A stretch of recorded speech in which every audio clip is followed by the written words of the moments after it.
izy zany tena zavatra tena mety aminay tsamy mihitsy le fanampiana am'le resaka tosika voka-bary satria tena azahoanay tombontsoa, azahoanay rendement. Zavatra tena tsara le tosika voka-bary. Nanoratra anarana aho nalefako mombamombana rehetra tonga dia nalefako tany amin'ny fédération satria ny président fédération nytenenay hoe misy tosika Fihariana voka-bary. Dia rehefa nandeha tany aho dia lasa ny dossier-ko dia afaka tseko tena tapabolana na rotokom-bolana dia efa nisy mifentsony.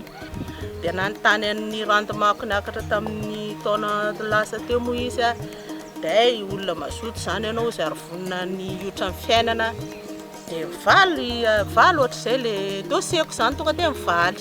Tena natsara nahazo tombontsoa mihitsy aho tamin'ny resaka voka-bary, tosika voka-bary izay satria efa ela iaho izay nambolena izay moa ny tantsaha moa sahirana lava fa fisaorana mihitsy ny tolotra ho an'ny Andriamatofoloha nanampy anay tantsaha ty resaka tosika voka-bary ty fa tena nahafaka amin'ny fahasaranana na dia hoe fidirana ohatra hoe nakazana vola nanjanaka vola taman'olona raha fa tsy nataonay intsony.